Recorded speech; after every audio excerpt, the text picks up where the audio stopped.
A nova tecnologia faz com que o carro arrume o próprio movimento. Ele me avisa, lógico, só de eu pôr a mão aqui ele para de apitar. O que a gente pode considerar disso? Muitas vezes a tecnologia, de fato, ela viabiliza facilidades. E o quanto a gente às vezes está perdendo de desenvolvimento por também confiar só na tecnologia e não nos desenvolve para utilizar ao nosso favor. A gente acaba muitas vezes ficando dependente da tecnologia, achando que porque existe um sistema, uma plataforma, uma segurança, não falando só do carro, não, falando da sua empresa. A gente não se desenvolve porque a gente está desenvolvendo só tecnologia na empresa. É incrível a tecnologia, eu acho que tem que ser implementado, mas o ser humano ele tem que desenvolver muito mais, porque as necessidades humanas elas mudam ao longo das gerações, das necessidades, das situações, das problemáticas, e isso requer tempo, disciplina, desenvolvimento, mentoria, acompanhamento, estudo. Porque não adianta você ter toda uma empresa tecnológica se você não é um ser que evoluiu para ajudar as pessoas a se desenvolverem e alcançarem os objetivos dela. Então, Eric, fala um pouquinho pra gente. Qual que é a maior dificuldade do empresário no dia de hoje? Acho que varia muito do nível que ele está, né? Eu percebo que os empresários ou empreendedores no começo da jornada, eles enfrentam muitas dificuldades emocionais em posicionamento, em precificação, em captação de cliente, começar a estruturar o negócio para realmente parecer algo mais profissional e entregar valor. Eles começam muitas vezes com a mentalidade de produção, entrega, mas não percepção de valor. Quando ele cresce um pouco mais, às vezes ele já está com 3, 5, 10, 15 funcionários, que eu percebo como a maior dificuldade é sair do operacional. Mesmo tendo uma equipe, eles muitas vezes têm dificuldade em delegar.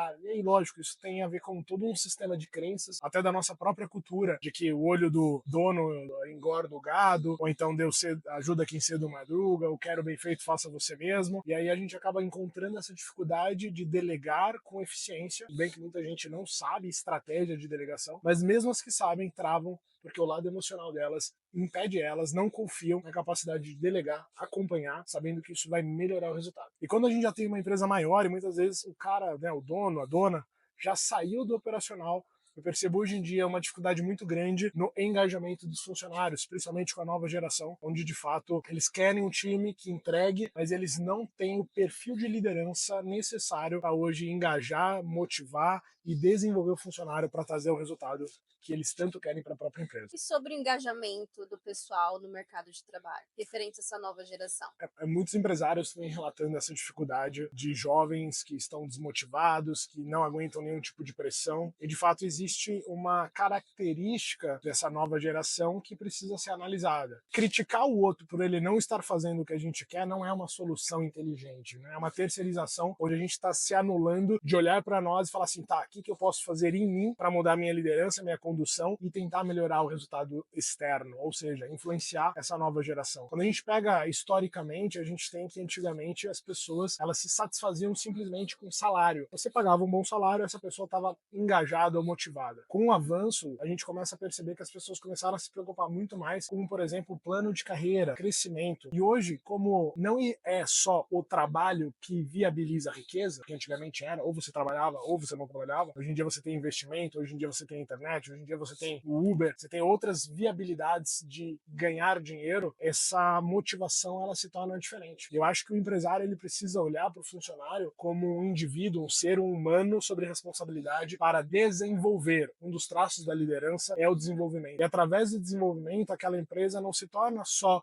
um pagador salarial. Ela se torna também uma forma de contribuição para a sociedade e para aquele trabalhador, onde ele sabe que ao sair daquela empresa, talvez na outra empresa, ele não tenha esse apoio, ele não tenha essa visão, ele não tenha esse desenvolvimento. Então, eu acredito que a solução para o baixo engajamento da nova geração está no desenvolvimento dos líderes para que eles tenham estratégias melhores e capacidades emocionais desenvolvidas a ponto de liderar e desenvolver essa nova geração. Então, Eric, mudando um pouco de assunto, qual que é a sua opinião sobre as empresas do ramo familiar? A empresa do ramo familiar é bem interessante, eu percebo um padrão. É muito comum a pessoa achar que ela está economizando dinheiro colocando um familiar para executar alguma atividade que é operacional. E muitas vezes no começo é necessário, é o único caminho e pode ser temporariamente uma redução. Porém, quando a gente pensa que uma empresa ela cresce pelas decisões estratégicas, muitas vezes você está colocando pessoas que têm muita capacidade em funções muito operacionais. E nisso você está travando a própria empresa. Ou seja, se você pagasse um salário menor para alguém talvez menos capacitado, você conseguiria colocar as pessoas familiares em cargos de maior gestão. Isso considerando que esses familiares tenham essa capacidade, porque às vezes não vão ter e tá tudo bem, mas a gente precisa olhar para isso também. A segunda dificuldade que eu vejo está muito ligado à mistura dos papéis. Quando você trabalha, é sócio, ou é casado, ou é chefe, ou é funcionário de familiar, você tem que ter a maturidade de separar o que aquela pessoa é na sua vida pessoal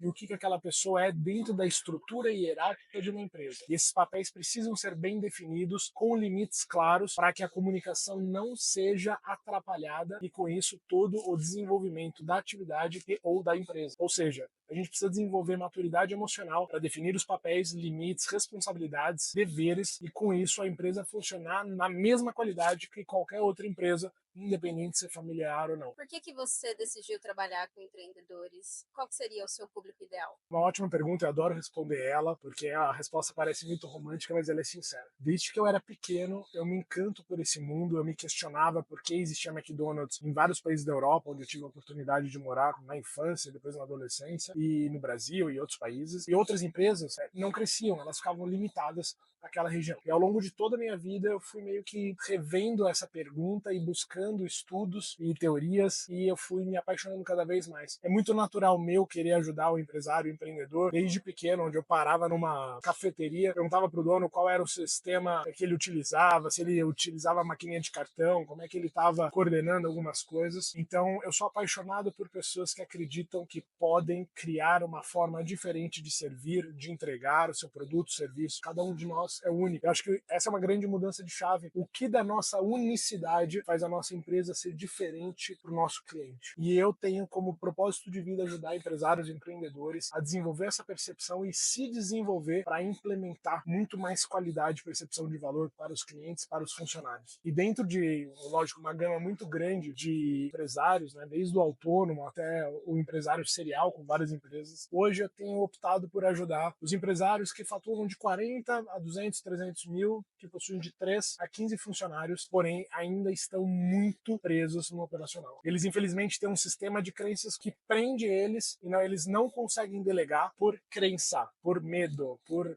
não decidir. Então, meu propósito esse ano é ajudar esses empresários, e se você é um deles, comenta, segue meu Instagram, coloca aqui o hashtag Decisão é Tudo, porque eu tenho um propósito esse ano de ajudar dezenas de empresários nesse porte a diminuir em até 80% a sua carga operacional para ir para o estratégico, ter mais qualidade de vida, conseguir fazer a empresa crescer e impactar melhor e mais a sociedade e os funcionários. Bacana, Eric. A gente consegue ver que você é muito bom em comunicação, tem uma facilidade para falar na frente das câmeras. Como que é isso para você? É uma habilidade sua? Eu acho que eu escuto isso. Tem ontem mesmo correndo com um amigo, ele falou, não tem essa sua habilidade de gravar. E eu digo assim, ok, tem uma parte que é uma habilidade natural, que é a capacidade de reflexão e criar uma linha de coerência numa certa velocidade. Mas gravar conteúdo não é uma habilidade natural. Eu tremia, eu travava, eu gravava dezenas de vezes até perceber que era muito mais mental. E uma vez que eu criei a confiança, me desenvolvi e hoje eu tenho estrutura e estratégia para criar conteúdos de maneira rápida, eu acabo então criando inúmeros conteúdos de primeira, sem precisar ficar regravando e sem ficar preocupado da opinião, porque eu sei que eu estou fazendo o meu melhor e estou entregando valor. Então, se você que está assistindo quer gravar mais conteúdo, quer contribuir mais,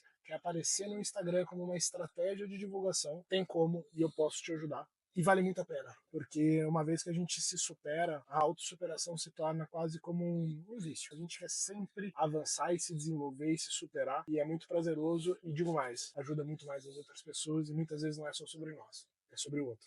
Então vamos tomar vergonha na cara, vamos tomar a decisão e vamos para cima. Legal, Eric. E falando um pouquinho sobre você, fala pra gente, qual foi a mudança que mais te impactou no último ano? Acho que foi aprender a tomar decisões contra a minha vontade emocional. Muitas das decisões que eu tomei nos últimos 12 meses, eu não tinha coragem emocional de tomá-las antes. Isso impactava totalmente o meu resultado. Então, abrir um novo business, me expor muito mais, subir num palco com mais de 1.000 pessoas para palestrar, desenvolver novos produtos, serviços que entreguem muito mais profundidade de solução para os clientes. Eram decisões que antes eu não tomava por medo, por receio, por insegurança. E a partir do momento que eu entendi que essas decisões eram fundamentais para o crescimento do meu negócio, para eu me aproximar do meu propósito pessoal, e eu comecei a tomá-las independente do que eu sentia e busquei desenvolver o meu emocional para ser coerente com tudo isso, o meu resultado literalmente triplicou nesses últimos 12 meses. Então hoje eu digo que hashtag decisão é tudo. A gente tem que se decidir crescer, tem que decidir se desenvolver, desenvolver,